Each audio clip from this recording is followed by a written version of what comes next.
All right, let's move on. Talk about something else. All right. Daniel Jones out for the season. We were looking at that Colts game as one of the tougher games in the Niners Yeah. schedule because the Colts are like statistically, objectively way better at home in that turf. They're a fast team. They have some really good players. Now they don't have their quarterback, but they do have 45-year-old Phillip Rivers. He could be a future Hall of Famer, but he's 45. I mean, how big of a break do you think this is for the Niners? I think it's a huge break for the Niners. I mean, this was going to be the first test: the Colts, then the Bears, and then Seattle. And now you're probably going to go against Phillip Rivers and all 10 of his kids. That's who's going to show up on Sunday for the Niners next week. I don't think Anthony Richardson will go out there. I don't think Riley Leonard's going to be out there. I think when the Niners take on the Colts, it'll be Phillip Rivers, and they're going to tell him, hey, just don't turn it over, man. Just make your passes, take your shots. And I think Phillip Rivers, for the most part, he's probably been watching a lot of Joe Flacco highlights and saying, man, I could do that. You guys, look at this. I could do that. And he got his chance. And look, I'm a huge Phillip Rivers fan. I love that guy. But at 44 years old, I don't know, man. This seems like a stretch to bring him in there, have him relearn the offense in a couple of weeks, and hopefully lead us, into the playoffs. That's a lot to ask. On the one hand, it's a great break for the Niners because you should win this game.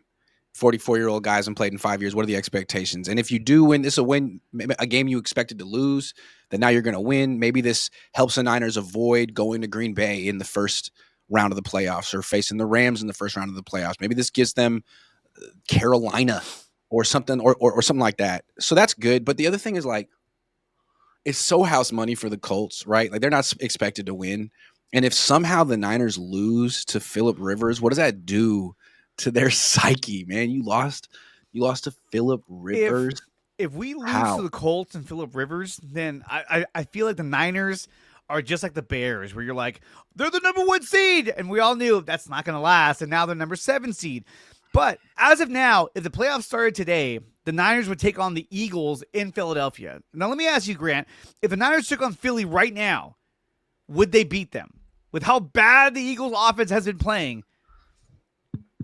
Yeah, it's true. I think it could go either way. It could go either way. It depends on how. It depends on what Eagles team shows up. Because the Eagles still have a good defense, and the Niners' defense has real issues, man.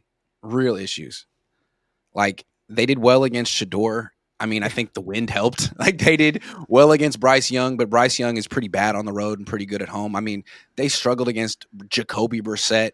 They got absolutely eviscerated by Matthew Stafford. Oh. I mean, really, like, Phillip Rivers, he's got a good tight end. He's got a good run game. He's got multiple receivers. He doesn't have to do that much. The Niners don't have much of a pass defense. If he can just sit in the pocket and distribute quickly, he could do that. He could. Don't overlook him and the Colts. He's not going to have to do that much, and he's going to be a better option than freaking Riley Leonard. Oh, absolutely. And not only that, but he won't freak out. He'll go out there and be like, I'm just going to play the game. While the other guys, like, they're going to freak out. They're going to be like, okay, season's on the line. I can't screw up. And if it's Anthony Richardson going out there, all he's going to be telling them is, hey, just go deep. Just go deep. I don't care. Just go deep. That's all he does. He throws a really good deep ball, and that's really about it. But speaking of Matthew Stafford, Grant, I've been wanting to tell you, man, I love the Stafford look you got going on. The beard, the hair. It's right on par. I'm trying to look like Cooper Kupp. Or Cooper Kupp. Or Ricky Pearsall. Or Matthew Stafford. Thank you, man. Or what's his name? Jake Paul? Oh, that's true. I'm just committing to it till the end of the season, see how it goes. I've been out the beard for about a year, a month and a half. Someone in the chat was saying that your beard was fake. I was like, no, that's real. It's real. It's real. You can see it. So we got Cam Ward and the Titans this week, and then you got two AFC South teams.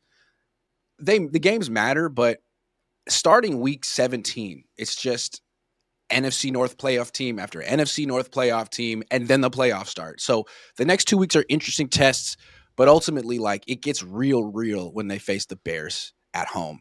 Then they follow up with the Seahawks at home, and then the playoffs start, assuming the Niners make it, which they almost certainly will.